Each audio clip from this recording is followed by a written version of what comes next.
Tonight on Reel to Reel, we'll hit the beach with inner-city kids from Camden, New Jersey. And visit the hills of Virginia with a self-awareness group. We'll meet singer-songwriter Father Fred Skotek. Visit with Father Emery Tang. And Rosemary Bruno will keep us in the know. Hello, I'm Isabel Gauvry-LaGrosse. And I'm Father Dave McAllen. Welcome to Reel to Reel.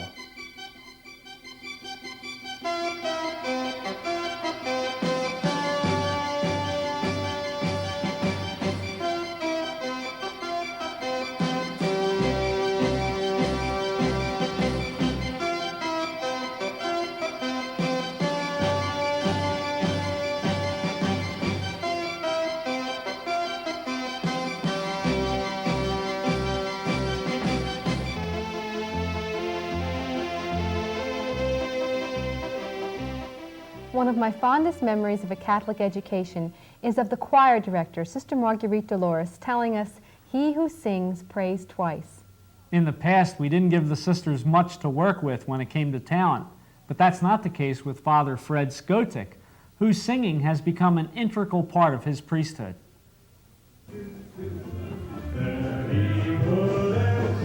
A warm summer night in North Philadelphia, a festival to celebrate Polish-American Heritage Month. Many might argue they'd be hard-pressed to find better music and dancing anywhere.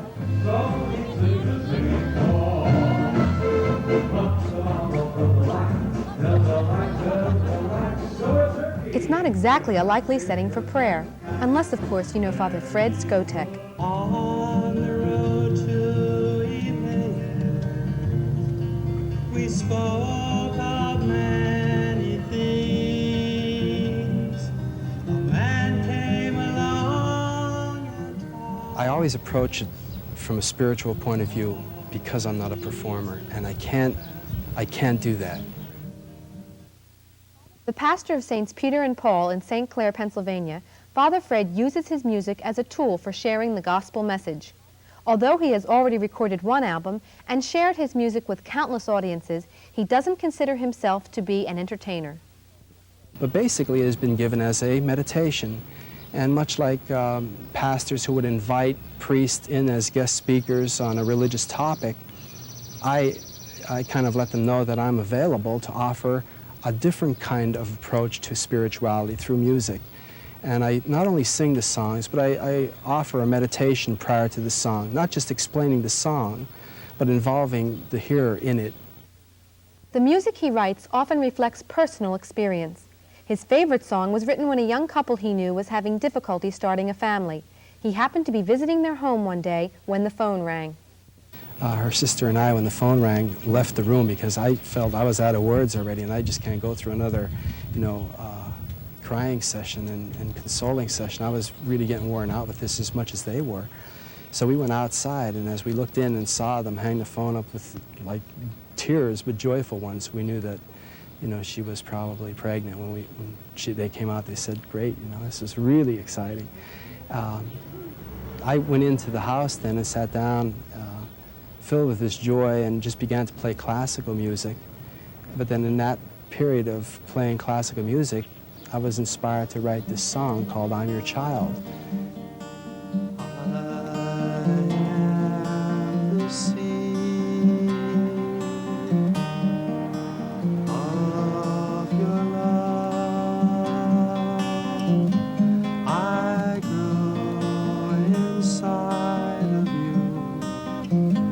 Please keep me warm.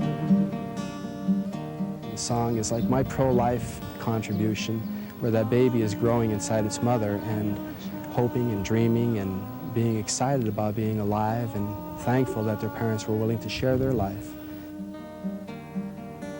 Thank you for sharing life. Now I can live. Father Fred himself is rather excited about being alive. Audiences in the Delaware Valley are grateful he, too, has been willing to share his life.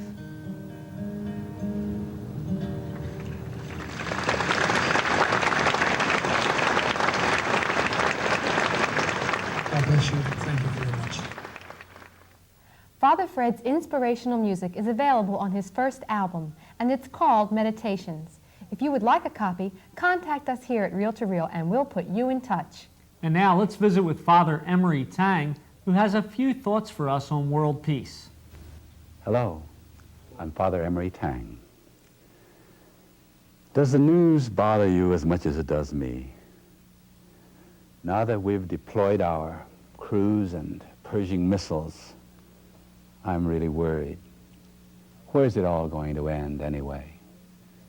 The United Nations meets, and they glower at each other, and they veto one another. And the UN speaks, and nobody listens. Why is that? I think it's because nationalism militates, destroys the whole notion of one world. Look at nations. What are they? On the globe, they're nothing but artificial entities formed by lines. And these nations get on either side of these lines and they protect themselves against each other with every weapon conceivable to man. Booby traps, machine guns, barbed wires, and atomic warheads. What's insanity? Even an airliner loaded with civilians is blown out of the sky because it violated airspace. What we've got to do, I think, is get rid of the idea of nations. The human race has evolved to this stage, and that's the beginning of peace on earth. First of all, get rid of United Nations. It doesn't work. It's almost a contradiction. History tells you that nations are guided more by self-interest than they are by a one-world ideal. What we ought to do is change it to UF. That's United Family. Because human beings have to finally come to accept a basic reality. We're brothers and sisters. We have the one earth to share, the same Father of us all, and we're brothers and sisters in the same family. And once we start thinking that way, we won't think of obliterating brothers and sisters. This card that I've designed, the photograph shows these lovely children. It says, brothers and sisters come in different, delicious flavors. Peace on earth, it says inside. We deliciously different brothers and sisters can make it happen. There's more to come on Reel to Reel as we travel to Virginia in search of solitude in the wilderness. So stay with us.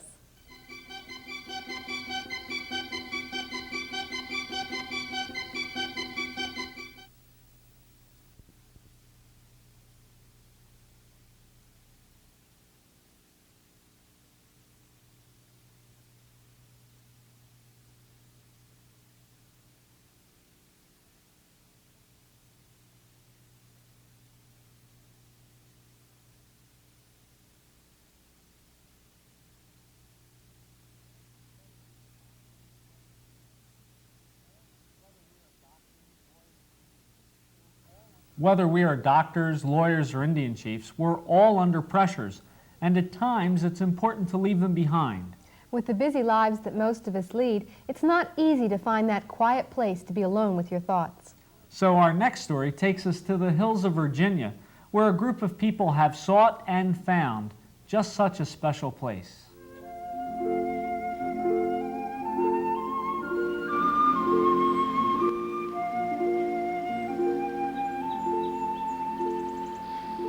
Just before he began his public ministry, Jesus spent 40 days alone in the wilderness. Throughout the centuries, every major religious tradition, East and West, has advised the spiritual seeker to retreat into the wilderness. Seek solitude, they say. Quietly observe God's creation and listen for the guidance within.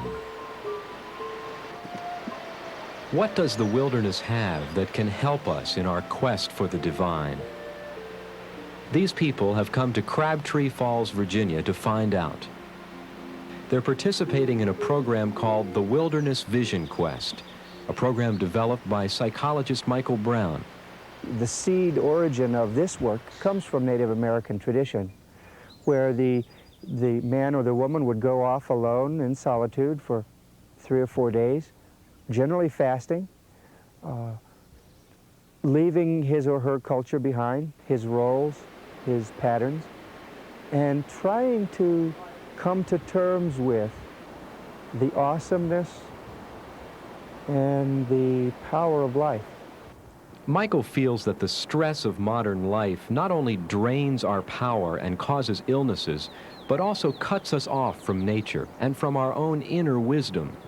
When people have a chance to go back to nature, to walk and hike, to smell fresh air, to see things growing and dying, to watch the cycles of life and death and rebirth, regeneration, then we know, experientially we know, not just as facts and information, but we know with wisdom that we are a part of this. One of the most important activities of the week-long Vision Quest is hiking with backpacks. The hiking is valuable in and of itself, but as part of this whole weekend or process, it's especially important because in the hiking, you burn off all the junk that you bring out here from the city. You burn off all the nervous energy, you burn off all your preoccupations. Ed Gund manages an agency in the Washington, D.C. city government. And by the time you've been toting the pack, you know, uphill for 4, 5, 6 hours and done a lot of sweating, you've just cleared out a lot of junk. Gradually, as I hike, you know, it gets easier and easier. And by the time, for example, we've hiked all the way up this mountain, by the time I get to the top, I'm nice and loose and relaxed, and everything's fine. Vilma Ullman is a programmer and instructor of computer technology with the Mobil Oil Corporation. Michael has the group stop often so they can rest and explore the life around them. One purpose is to help people tune very deeply into the natural world, to realize that we are of nature, and that in order to achieve a sense of wholeness and well-being, we need regular and intimate contact with the natural world. Early on in the Vision Quest, each person is asked to reflect on why they chose to leave their normal, comfortable lives to spend a week in the wilderness. In that place, to be receptive. Then they write down their thoughts in their journals. When everyone's finished, they share their reasons with the others. As usual, I'm going through another change in direction. And so I need to step back, I think, with the group in the woods, in the forest here, to kind of step back from daily life and take a look and really examine what my inner spirit, if you will, or self is telling me where to go. And that's almost impossible to do for me in my normal environment. Get a clear picture of perhaps the next zig in my zag of life. After a week out here, I feel that I know the people that I've been with better than I know my family, better than I know myself even. And yet I may not know what they do for a living. I wouldn't recognize them on the street in a business suit. What happens is that a group of people gets to feel that they can trust each other in a relatively short period of time. Here I feel free to dream and just be totally impractical, which is kind of what I have to do at this stage in my life. There's something very intense for me in my experience of myself when I come out here in the woods, when I come out on the Vision Quest. I experience myself on much deeper levels and in a much richer kind of way. The work that I do is a very spiritual work. I'm trying to help people empower their spirit, discover and develop their spirit for living. Life in the wilderness isn't always as comfortable as one would like. Each person brings only 4 pounds of food for the week and spends the last full day alone. Most city folks are scared to death of the woods. I always come back raving, and I have yet to succeed in getting a friend of mine to come out here. Coming out here is important because in the city there's always too many things to do, too little time to do it in, too many demands, too many things I want to do. Back in the city, Ed manages 60 people. It's just very easy to lose perspective, get harried, not be feeling good, and it's a trap. In addition to the hiking, the group sharing, and the meditation, Brown also teaches other tools of self-discovery, including deep relaxation, visualization, and guided imagery. Basically, I'm trying to help people move out of the very active and outgoing forms of expression that we are so patterned to in our culture, and help develop the more receptive, the more intuitive, the inspirational dimensions of our consciousness. He says that while the outside world might reward us for our busyness, our inner world rewards us when we slow down and become very quiet. During an exercise called Fascinations, they meditate on something in nature that caught their attention that day, and then they describe it in their journals. After a while, they represent their fascination in a drawing, and then they share their discoveries with the others. It kind of evoked kind of a negative, sad feeling in me, in that I saw this big tree just knocked over. So as I was drawing it, I really didn't feel real good about it. I couldn't believe I was fascinated by something that had been destroyed. So I asked it, I said, what do you have to teach me? And it basically said humility. It said, even the strongest of nature's creations can be knocked over. I've been at this about 15 years, and all along the way, I have found I have been impelled to turn around and share the things I've discovered within myself with other people. And I find that when others join me on this search, their lives too become enriched, become filled with a sense of meaning and purpose. The Vision Quest is more than an adventure in the wilderness. It's also a journey deep into oneself. And in that inner serenity speaks the divine.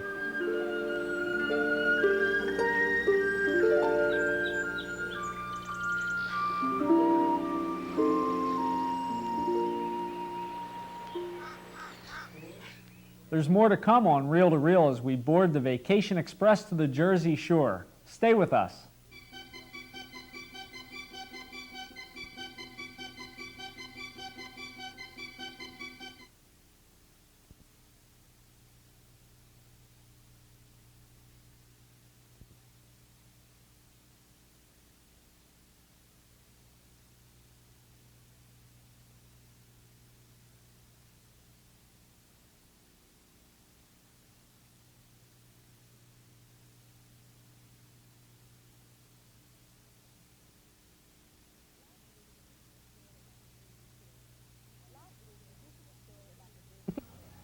Last week, we featured a story about the Jersey Shore.